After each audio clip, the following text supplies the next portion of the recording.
로스쿨 가가지고 변호사 되어봤자 희망이 없어요. 그것도 자기 아버지나 할아버지나 자손 몇 대에 걸쳐서 우리나라의 유명한 법조인 집안 아니면 별 답이 없어요. 아주 이상한 나라가 돼 있다니까요, 대한민국이. 저희 집안 이야기를 하나 할게요. 제 여동생, 그 여동생의 딸이 둘이 있는데 첫째 딸이 그야말로 거의 천재입니다. 천재. 내가 봐도 우리 조카지만 잘하고 막 1등하고 이러니까 예원 합격하고 이러니까 계속 바이올린 했어. 그래서 서울예술고등학교 수석 입학, 서울음대 기악과 수석 입학, 수석 졸업. 그럼 지금 막 세계적인 바이올리니스트를 하고 있냐? 아니에요. 걔가 해보니까 이 세상이 너무나 빡빡하니까 서울대 다니면서 경영대 복수전공. 얘가 머리가 튀어나니까. 그래서 서울대를 졸업장을 2개를 받았어요. 그리고 고대 로스쿨 가서 이번에 변호사 돼 있어요. 근데 맨날 저한테 예상손 이러면서 막 한 번씩 막 카톡 보내고 막 욕을 드립다 보내. 이씨 더러운 세상, 내가 이렇게 죽도록 하는데 300만 원밖에 못 받는다고. 이게 앞으로 어떻게 될지 알 수가 없어요.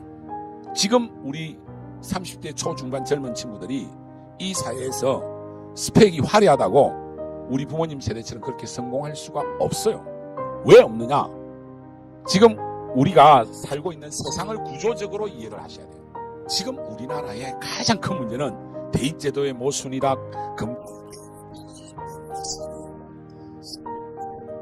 정말 이거 해결하기 어려운 인구 구조의 모순이 너무나 심각한 나라예요.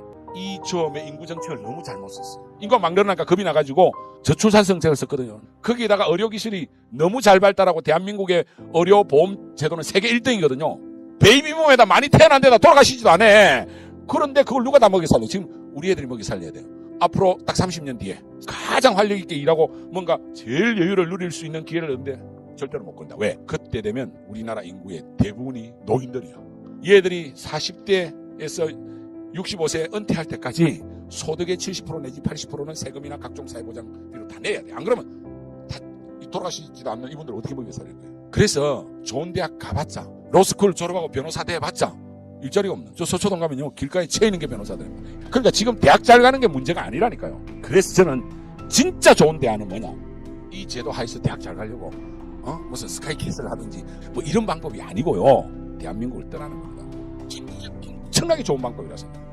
어디로 가는 게 제일 좋냐? 아프리카 가는 게 제일 좋냐? 거기에 인구구조는 아직도 피라미드거든. 거기 가서 훨씬 우리가 앞선 비즈니스 많이 했잖아.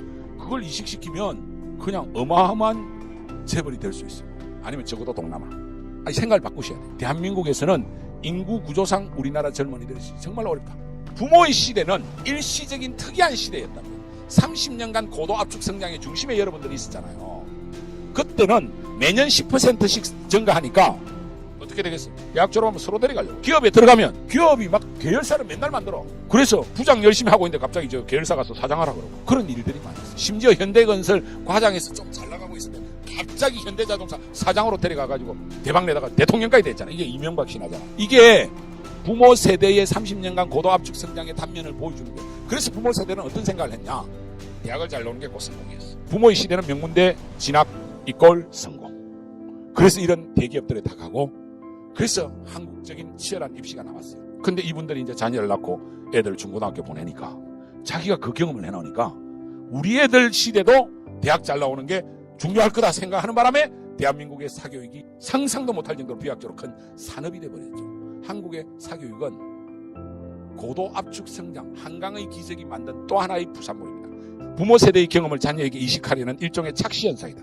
이제 그런 일 안 일어난다. 제가 사교육 기업의 총수 아닙니까?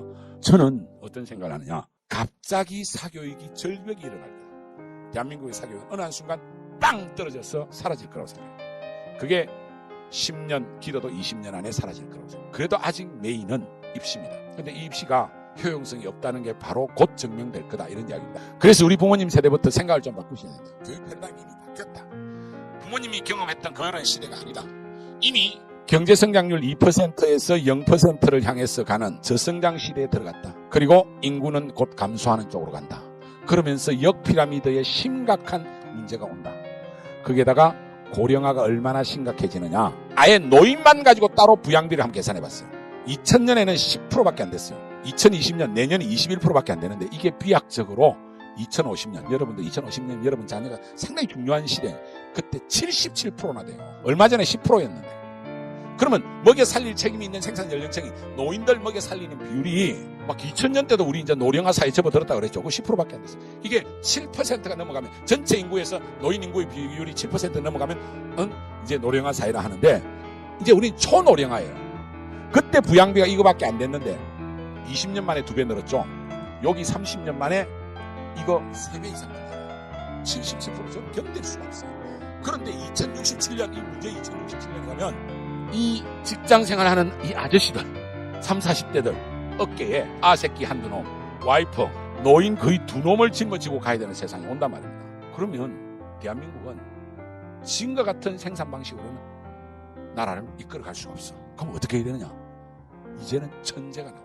엄청나게 창의적이고 한 명의 생산 능력이 막 100만 명 이런 정도의 어떤 창의적이고 천재의 그런 인재가 양성 안 되면 30년 고도압축 성장은 성실하고 열심히 일하는, 왜? 그때는 중화학공업이고 기본 IT이고 그런데 이제는 4차 산업에 의해서 전혀 다른 세상에 오니까 이제는 방탄소년단 이런 기지에서 튀어나와야 돼. 그렇지 않으면 대한민국은 이 부양비를 견딜 수가 없게 돼. 대학을 잘 가고 이거보다는 우리 애가 우리나라 미래를 위해서 정말 창의적이고 천재적인 역량이 어디 있으면 그걸 찾아낼 것인지 아니면 아프리카로 갈 건지 뭔가 이런 결단을 하시는 것이 저는 훨씬 더 이 상황에 맞다. 대학을 잘 가겠다는 건 어머니들 자기들 경험이라니까요. 지금 대학 잘 가도 아무 소용 없다니까요. 그건 알잖아요. 하는데 다들 학원 보내고 수시 다들 막 학종이 중요하다 고 이러니까 자꾸 거기 뛰어다니는데 그 우리 조카 그 천재잖아. 학종까지 모든 거 다 그 완벽하게 얘는 다 해내요. 그래서 중요한 콩쿠르에서 대상도 받고 그 다음에 수석 졸업하고 서울대 현악기 중에 바이올린이 악장을 맡거든요. 서울대 오케스트라에 악장 스펙이 완벽한 애예요. 그래도 만만치 않는 세상이 되기 때문에 지금 구조 속에서는 만만치 않는 세상 속에 살고 있는데 그러면 어떤 자리를 잡아서 간다 해도 결국은 대한민국에서는 세금으로 다 뜯길 거예요. 앞으로 세제는 점점 더 가진 자에게 누진 적용이 훨씬 더 강하게 할 수밖에 없는 세상이 우리 앞에 곧 온다.